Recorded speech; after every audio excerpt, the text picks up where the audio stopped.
तो चलिए बच्चों आगे स्टार्ट करते हैं नया चैप्टर जिसका नाम है अनुपात समानुपात। इंग्लिश में इसको कहते हैं रेशियो एंड प्रोपोर्शन। इसको समझाने के लिए आपको कुछ बेसिक कॉन्सेप्ट पता होने चाहिए और अगर नहीं पता है तो इसको आपको देखना बहुत ज़्यादा ज़रूरी है।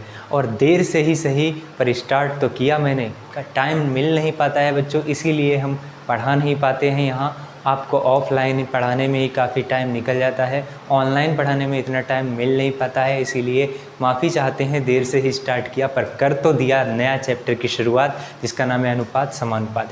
आज के बाद आपको डाउट नहीं रह जाएगा। अनुपात समानुपात चैप्टर को समझने के लिए हम एकदम जीरो लेवल से स्टार्ट करेंगे और समझ लीजिए आप किसी भी क्लास के हैं इसको देख सकते हैं। आज के बाद कभी भी डाउट नहीं आएगा। अमन सर पढ़ा रहे हैं, इसीलिए नए नए कॉन्सेप्ट आपको बताएंगे जो किताबों में भी नहीं मिलेंगे। ठीक है, देखिए अनुपात और समानुपात ये दोनों अलग अलग नाम हैं। अगर हम एक नंबर लिख दें 2 और ये 2 बिंदी लगा दें, क्या लगा दें, 2 बिंदी लगा दें और यहाँ लिख दें 3, तो एक नंबर है 2 और एक नंबर है 3, दोनों के बीच में एक साइन है जिसका नाम है अनुपात, जिसका नाम है अनुपात।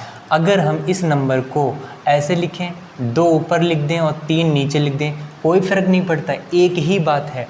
अगर इसको हम ऐसे लिख दें, भाई भाग ही तो कराया जा रहा ना 2 3 से, तो इसको हम ऐसा भी तो लिख सकते हैं, 2 को भाग कराया 3 से, तो 2:3 लिखे। ये साइन किसका है? जब भी आपके पास 2 बूंदी दिखाई दें उनको हम लोग बोलते हैं अनुपात। उनको क्या बोलते हैं?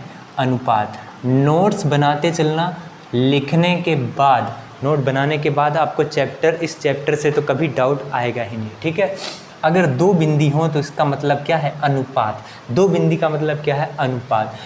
इसको हम लोग ऐसे भी लिख सकते हैं 2/3। क्या लिख सकते हैं? 2/3। पहला नंबर जो है वो ऊपर रहेगा और अगला जो नंबर है वो नीचे रहेगा। और ये हम जानते हैं भाग ही तो कराया जा रहा है 3 से 2 को, तो भाग हम लोग ऐसे भी लिख सकते हैं। ये तीनों बातें सेम हैं, तीनों बातें अलग अलग नहीं है, एकदम सेम बातें हैं। तीनों बातें कैसी हैं? सेम हैं। तो अनुपात तो आपके समझ आ गया कि अनुपात कोई अलग नंबर नहीं है, एक क्या है? एक तरह का भाग ही है। लेकिन ये अनुपात क्या है एक्चुअल में समझना है आपको, भाषा समझनी है। जैसे हमने लिखा है यहाँ पर 50 किलोग्राम, क्या लिखा है? 50 किलोग्राम लिखा है, और एक जगह हमने लिखा है 100 ग्राम। 100 ग्राम, ये 50 किलोग्राम है और ये 100 ग्राम है। क्या इन दोनों के बीच में अनुपात निकाल सकते हैं? क्या इन दोनों के बीच में अनुपात निकाल सकते हैं? नहीं निकाल सकते। अनुपात निकालने के लिए यूनिट का सेम होना ज़रूरी है, यूनिट का सेम होना ज़रूरी है। तो ये किलोग्राम में है, बड़ा यूनिट होता है, और ये ग्राम में है, छोटा यूनिट होता है। तो दोनों को पहले सेम बनाना पड़ेगा। इसको किलोग्राम को ग्राम में बदलना है तो यहाँ पर 3 जीरो लग जाएंगे और अब ये ग्राम में बदल गया है। अब इन दोनों का अनुपात निकाल सकते हैं, ग्राम से ग्राम कैंसिल हो जाएगा और बचेगा क्या? ओनली ये 2 जीरो से 2 जीरो चला जाएगा, तो ये हो जाएगा 500:1। क्या हो जाएगा? 500:1। तो एक बात तो आपकी समझ में ये आई कि अनुपात एक तरह का कुछ भी नहीं है, भाग है। एक तरह का क्या है? भाग है। और दूसरी बात आपके समझ में क्या है कि अनुपात हमेशा ही सेम यूनिट में निकाला जाता है। अनुपात हमेशा ही समान मापन में निकाला जाता है, यानी कि उनका मापन क्या होना चाहिए? समान होना चाहिए। ये उनका मात्रक क्या होना चाहिए? समान होना चाहिए, तभी निकलेगा। जैसे हमने लिखा है 2 घंटे और इधर लिखा है हमने 10 मिनट, तो ये 2 घंटे है और ये 10 मिनट है। क्या इनका अनुपात निकाल सकते हैं? निकालने के लिए आपको सेम यूनिट बनाना पड़ेगा। ये घंटे हैं ना, इसको मिनट में बदल दो तो 60 से गुणा करानी पड़ेगी ना, और ये मिनट में चेंज हो गया। अब मिनट की तो ज़रूरत ही नहीं है, अनुपात हो गया तुम्हारा, 0 से 0 कट गया, 6 दूनी 12, और ये अनुपात कितना हो गया? 12:1। तो बात समझ में आए? बात समझ में आए? काटने पीटने के बाद जो भी बचता है, तीसरी डेफिनेशन क्या हो सकती है? तीसरी डेफिनेशन इसकी अनुपात की हो सकती है कि हमारे पास अगर समान यूनिट हैं, समान मात्रक हैं, समान मात्रकों वाले नंबरों को काटा पीटी करने के बाद जो मिनिमम नंबर बचते हैं वही हमारा क्या है? अनुपात है। काटा पीटी करने के बाद एकदम गांव वाली भाषा में समझा रहे, ध्यान से समझना। काटा पीटी करने के बाद नंबरों की जो मिनिमम रेशियो, जो मिनिमम नंबर बचते हैं वही क्या है, अनुपात है। वही क्या है, अनुपात है। अब अनुपात तो आपके समझ में आ गया होगा। अब समानुपात समझते हैं। पहले चैप्टर समझ में आ जाए ना, चैप्टर का मतलब, तब आगे कॉन्सेप्ट समझेंगे तो अच्छा लगेगा। तो अनुपात तो समझ में आ गया आपके। अब समझते हैं समानुपात। देखिए, अगर हम समानुपात को, ये है समानुपात, समानुपात को हम दो भागों में बांट देते हैं। एक है समान और एक है अनुपात। एक है समान और एक है अनुपात। एक है समान और एक है अनुपात। तो समानुपात हो गया, दोनों का संधि विच्छेद कर दिया और कुछ नहीं किया हमने। अगर हमारे पास 1/2 लिखा है, ये कितना लिखा है, 1/2। एक काम करते हैं, इधर 2 से गुणा कर लेते हैं, तो ये हो जाएगा 2 × 2, तो नीचे भी 2 से गुणा करना पड़ेगा, 2 दूनी 4। लेकिन एक बात बताओ, सेम नंबर से अगर गुणा किया है तो कोई फ़र्क पड़ेगा? आज भी 1/2 है और आज भी 1/2 है। इसको काटना पेटी करने के बाद कितना बचेगा, 1/2 ही बचेगा। काटो, 2 × 2, 2 दूनी 4, देखो 1/2 बचा। तो इसका मतलब क्या है, ये दोनों ही अनुपात, ये एक तरह का क्या है, अनुपात ही तो है।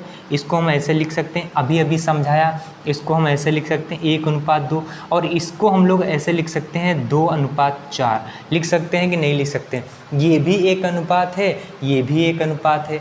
जब ये दोनों अनुपात समान ही हैं, जब ये दोनों अनुपात समान ही हैं, तो इन दोनों के बीच में 4 बूंदी ऐसे लगा सकते हैं, 4 बूंदी ऐसे लगा सकते हैं। और ये साइन किसका है, ये साइन है तुम्हारा समानुपात का, समानुपात का, समानुपात का साइन है। तो समानुपात समझ में आ गया।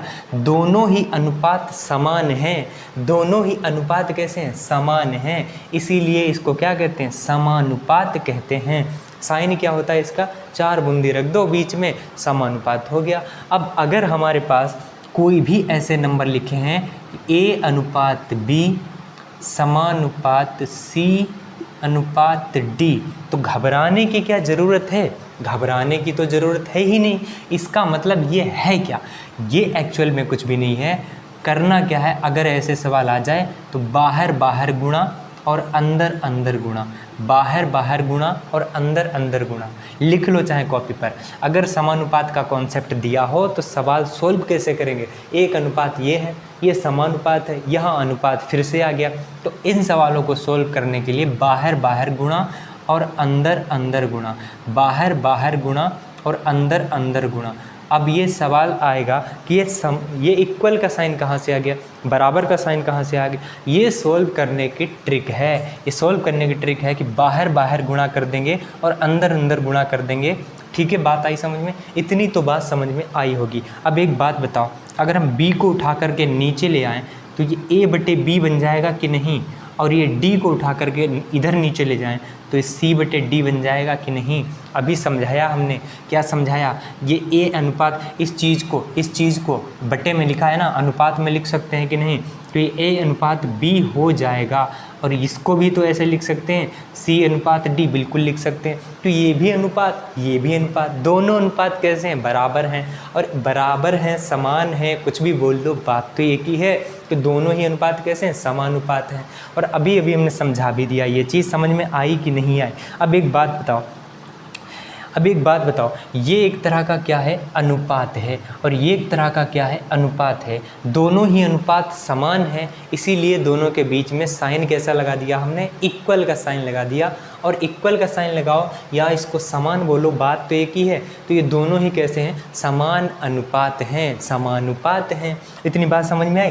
तो अनुपात और समानुपात का कॉन्सेप्ट आपके बस समझ में आया होगा। अब हम इसके सीखते हैं रूल्स। क्या सीखते हैं, इसके नियम क्या क्या होते हैं वो हम सीखते हैं। देखो, सिर्फ आपके क्या समझ में आया है, अनुपात और समानुपात। इसके अलावा आपके कुछ भी समझ में नहीं आया है। केवल हमने अभी क्या बताया, अनुपात का मतलब और समानुपात का मतलब बताया है हमने। क्या बताया, मतलब, सिर्फ मतलब बताया है। अभी हमने कॉन्सेप्ट एक भी नहीं पढ़ाया। अब हम सिखाने वाले हैं कॉन्सेप्ट। तो यहाँ पर हेडिंग डाल लेना कि laws of ratios. Laws of ratios का मतलब है अनुपात के नियम, अनुपात के नियम, ये अनुपात है ना, इसके क्या क्या नियम होते हैं वो हम सीख लेते हैं। किसके? अनुपात के नियम क्या क्या होते हैं वो सीख लेते हैं। और अनुपात के साथ ही साथ इसको यहाँ पे लिख सकते हैं प्रोपोर्शन। तो दोनों के नियम क्या क्या होते हैं वो हम लोग सीख लेते हैं, प्रोपोर्शन। ठीक है, जैसे अगर हमारे पास पहला नियम ये है कि A/B ये अनुपात है और समानुपात के साथ में लिखा है C/D। तो पहला नियम ये है कि ये वाला गुणा देखो क्रॉस मल्टीप्लाई करा सकते हैं कि नहीं करा सकते। तो पहला नियम तो ये है कि नीचे वाला नंबर इधर चला जाएगा, ये हो जाएगा AD हो जाएगा, और C के साथ जाएगा तो ये BC हो जाएगा। क्रॉस मल्टीप्लाई करा देते हैं, ये बात तो आपको पता होगी। अब एक बात बताओ, अगर C को उठा करके हम नीचे ले आएँ और नीचे वाला नंबर ऊपर ले जाएं तो कोई फ़र्क पड़ेगा? कोई फ़र्क नहीं पड़ेगा। तो इसी नंबर को हम लोग ऐसे भी तो लिख सकते हैं, B को उठा करके ऊपर ले जाएंगे तो A/, और C को उठा करके नीचे ले आएंगे तो A/C बराबर B/D। तो ये है पहला नियम। ये क्या है? पहला नियम कि यहाँ पे जो नंबर है उसको उठा के यहाँ और यहाँ वाला नंबर उठा के यहाँ ले जा सकते हैं, या फिर ये वाला नंबर उठा के यहाँ और ये वाला नंबर उठा के यहाँ भी ले जा सकते हैं। तो इसको ऐसे भी तो लिख सकते हैं, कैसे कि D वाला ऊपर चला गया तो ये D हो गया, और बट्टे नीचे तो B रहा ही रहा, और इज इक्वल टू इधर क्या हो जाएगा C, और यहाँ उठ के कौन सा नंबर आ गया? A वाला नंबर यहाँ उठ के आ गया। तो ये है पहला नियम कि तोड़ा फोड़ी गुणा फुड़ा ऐसा वो कर सकते हैं, ये पहला नियम है। दूसरा नियम क्या है? देखो दूसरा नियम ये है कि अगर हमारे पास A/B लिखा है और यहाँ C/D लिखा है तो हम लोग क्या कर सकते हैं? देखो अगर हम A में नीचे वाला नंबर जोड़ देते हैं, क्या कर दें? नीचे वाला नंबर जोड़ दें। B जो है नीचे वाला नंबर ऊपर जोड़ दो जाके, और नीचे वाले नंबर में कोई फ़र्क नहीं पड़ा, नीचे वाले नंबर में कुछ भी नहीं करना। अगर नीचे वाला नंबर यहाँ जोड़ा है जाके ऊपर तो नीचे वाला नंबर यहाँ भी जोड़ दो जाके ऊपर, तो कोई फ़र्क पड़ेगा? कोई फ़र्क नहीं पड़ेगा। आज भी फ़र्क नहीं पड़ेगा, बल्कि जितना ये है उतना ही ये है, दोनों का मतलब सेम है। अब यहाँ पर इस चीज़ को समझ लेते हैं।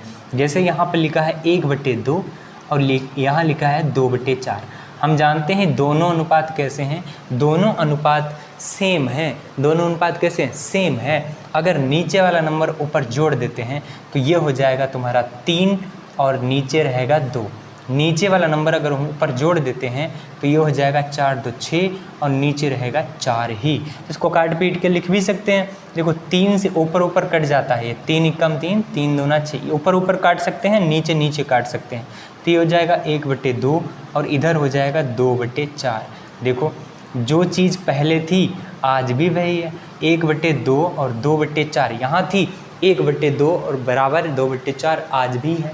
तो अगर हम नीचे वाला नंबर यहाँ जोड़ते हैं तो नीचे वाला नंबर यहाँ भी जोड़ देते हैं तो कोई फ़र्क ही नहीं पड़ता। ये दूसरा नियम है किसका? Laws of ratio and proportion का। ठीक है, तीसरा नियम समझते हैं। तीसरा नियम क्या है?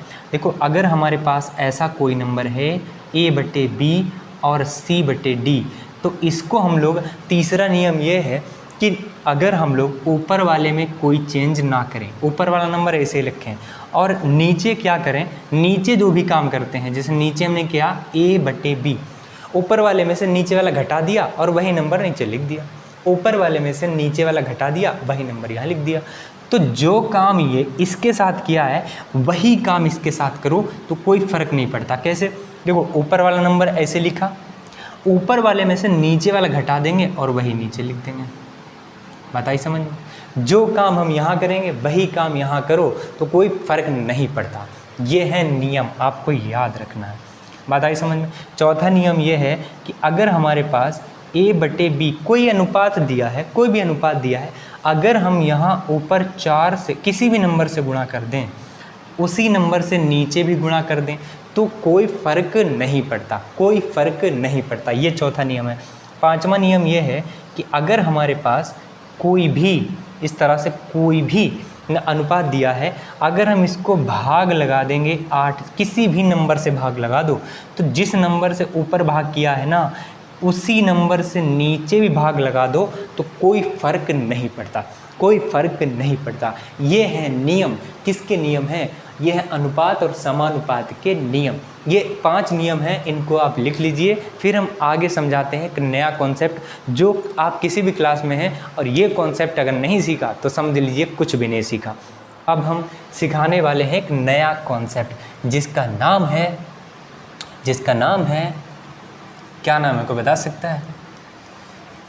पहले हम इसको हटा लें, फिर हम उसका नाम लिखते हैं, और ये नाम आप सुना ही होगा और ये फेमस होंगे इस नाम से बहुत।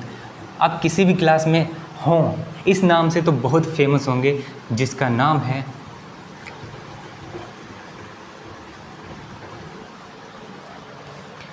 Componendo and dividendo. कंपोनेंडो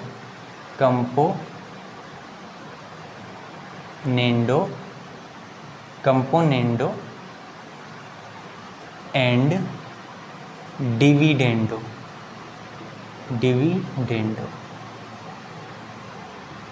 ठीक है, इसको समझ लेते हैं ये क्या है।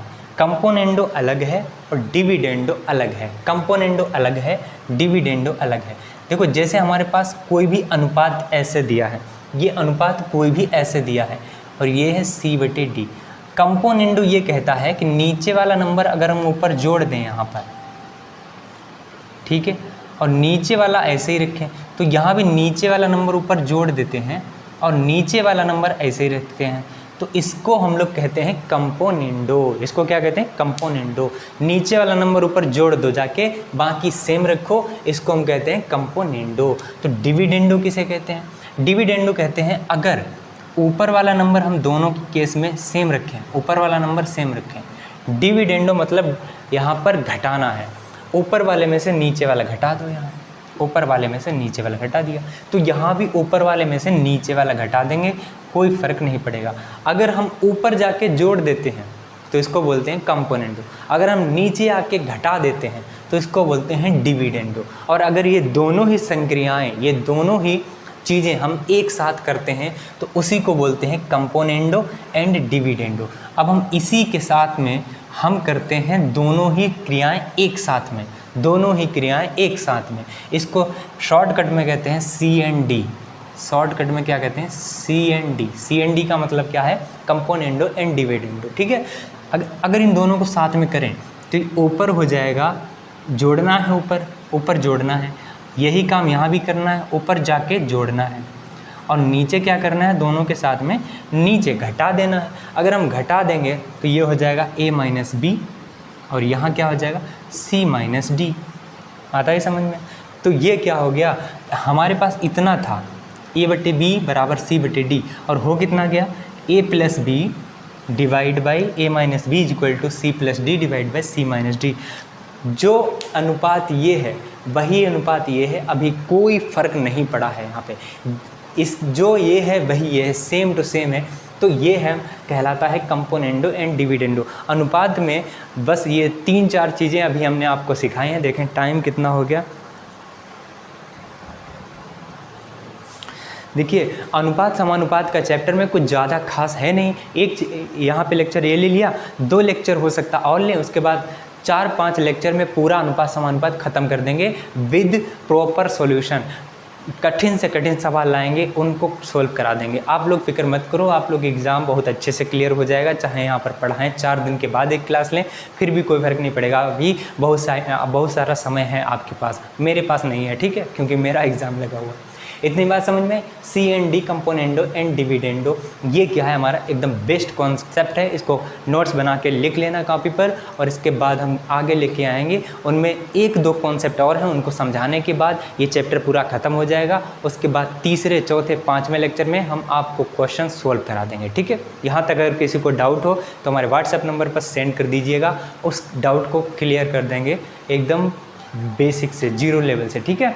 अगर यहाँ तक कोई डाउट है तो मिलते हैं नेक्स्ट लेक्चर में। तब तक के लिए अपना ख्याल रखिए मेरे प्यारे प्यारे लविंग डियर चिल्ड्रेन, बच्चों, ठीक है। मिलते हैं नेक्स्ट लेक्चर में, तब तक के लिए अपना ख्याल रखिए। Love you, take care, bye.